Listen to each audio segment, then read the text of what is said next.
Hello बच्चों, कैसे हो आप लोग। तो बेटा मेरा नाम है अनुराग और एक बार फिर से आप सभी का स्वागत है। 7th क्लास में हम जो हैं चैप्टर नंबर 2 कर रहे थे। ठीक है, तो प्राणियों में पोषण चैप्टर का नाम क्या है, हमारा अध्याय 2 जो है वो है प्राणियों में पोषण।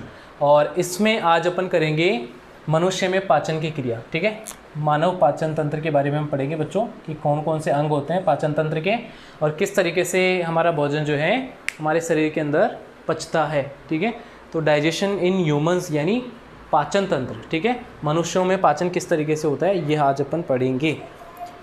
ठीक है बच्चों, तो देखिए चलिए शुरू करते हैं। ये होता है मानव पाचन तंत्र। ठीक है, ये होता है हमारे शरीर का पाचन तंत्र। कौन कौन से अंग होते हैं देखिए, इसमें अंग जो है वो है मुख, ग्रसनी, ग्रासनली, आमाशय, छोटी आंत, बड़ी आंत, मलाशय और मलद्वार। ठीक है, ये सारे तो अंग होते हैं।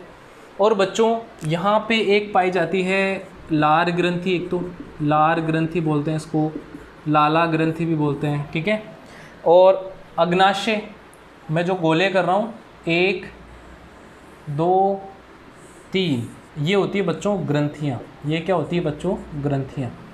ठीक है ना, जो कुछ एंजाइम बनाती है जो हमारे भोजन को पचाने में सहायता करते हैं। ठीक है ना बच्चों, ध्यान रखोगे। अब सबसे पहला काम होता है हमारे भोजन को अंदर ग्रहण करना। तो हम क्या करते हैं, भोजन को अंदर लेते हैं, मुख के द्वारा भोजन को अंदर ले लेते हैं। ठीक है, और जैसे ही मुख में भोजन जाता है यहाँ पे लार ग्रंथियाँ पाई जाती है। और बच्चों ये लार ग्रंथियाँ एक चिपचिपा पदार्थ, एक पानी जैसा, पानी जो होता है लिक्विड पदार्थ बनाती है जो इस भोजन को गीला करता है और पचाने में सहायता भी करता है। ठीक है, लार ग्रंथि में जो रस ये बाहर निकालती है, इसमें एक एंजाइम होता है जिसको बोलते हैं बच्चों टाइलिन एंजाइम।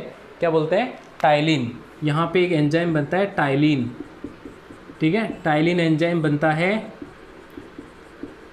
और ये एंजाइम भोजन को पचाने में, मुख में पचाने में सहायता करता है। ठीक है ना, फिर यहाँ से मुख जो भोजन जो है पचा हुआ भोजन यहाँ से ग्रसनी से होता हुआ ग्रास नली में। ग्रसनी जो है ये एक काम करती है, ये वायु को तो श्वास नली में भेजती है। अब हमारे यहाँ पे जो है ना, ये वाला जो भाग है यहाँ पे 2 पाइप है एक तरीके से। ठीक है, एक तो फेफड़ों में जा रहा है, एक ही हमारे आमाशय में।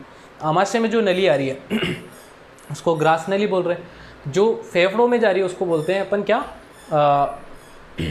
उसको बोलते हैं अपन क्या, श्वास नली। ठीक है, तो ये ग्रास नली और श्वास नली ये 2 भागों में बटी हुई है। तो ग्रसनी क्या करती है, वायु को तो श्वास नली में भेजती है और भोजन को जो है ग्रास नली में भेजती है। अब यहाँ से भोजन गति करता हुआ कहाँ जाता है, आमाशय में। ग्रास नली क्या करती है, या ग्रशिका भी बोलते हैं बच्चों, 25 सेंटीमीटर लंबी होती है और ये भोजन को आमाशय तक पहुँचाती है। ठीक है, तो यहाँ पे आने के बाद भोजन आमाशय में आने के बाद यहाँ थोड़ी देर रुकता है, 2-3 घंटे के लगभग, और यहाँ पे भोजन का पाचन होता है। ठीक है, प्रोटीन वसा का पाचन यहाँ पे होने लगता है। ठीक है बच्चों, ध्यान रखेंगे आप लोग यहाँ पे। अब आमाशय जो है ये एक थैली नुमा आकार है, जे आकार का अंग होता है हमारे शरीर का, और ये भोजन को पचाने में सहायता करता है। ठीक है, तो यहाँ पे आने के बाद भोजन पचता है, प्रोटीन और वसा का पाचन होता है। और फिर यहाँ से बच्चों जब ये भोजन कहाँ आता है, छोटी आंत में आने लगता है। ठीक है ना, तो छोटी आंत में जब आता है तो ये एक ग्रंथि होती है यहाँ पे यकृत। ठीक है ना, जो कि पित्त रस का निर्माण करती है। ये किसका निर्माण करती है, पित्त रस का निर्माण करती है। ठीक है ना बच्चों, पित्त रस का निर्माण होता है यहाँ पे यकृत में।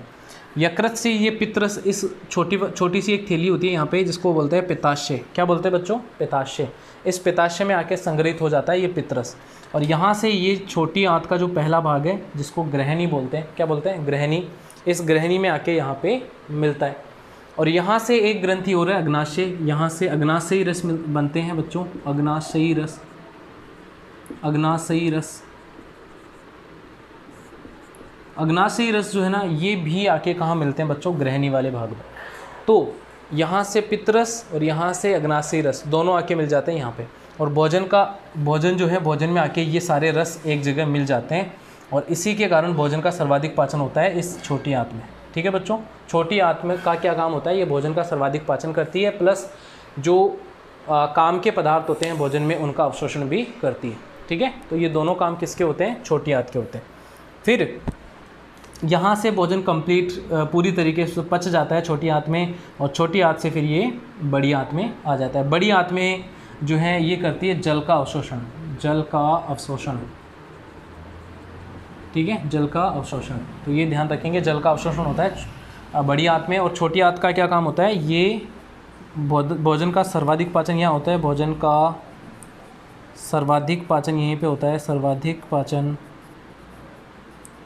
ठीक है, भोजन का सर्वाधिक पाचन यहीं होता है।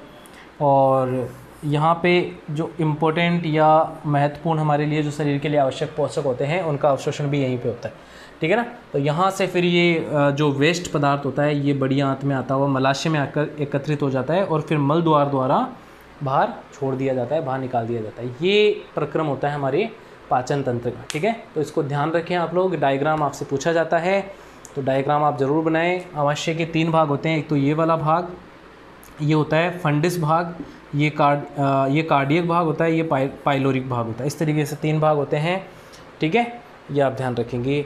और यहाँ पे एक और चीज़ ध्यान रखेंगे, अपेंडिक्स का नाम सुना होगा आपने। यहाँ पे अपेंडिक्स पाई जाती है जो कि सेलुलोज का पाचन करती है, जो हरी सब्जियाँ होती है हमारे उनका पाचन करती है, ठीक है। ज़्यादातर हमारे शरीर में कोई काम की नहीं है, इसलिए अवशेषी अंग होती है बच्चों ये। तो इस तरीके से ये होता है पाचन हमारे शरीर का, ठीक। ओके बच्चों, तो ये पाचन है, इसको आप नोट करें, ये डायग्राम है। अब मिलते हैं अगली क्लास में, ठीक है बच्चों। तो अब मिलते हैं अगली क्लास में।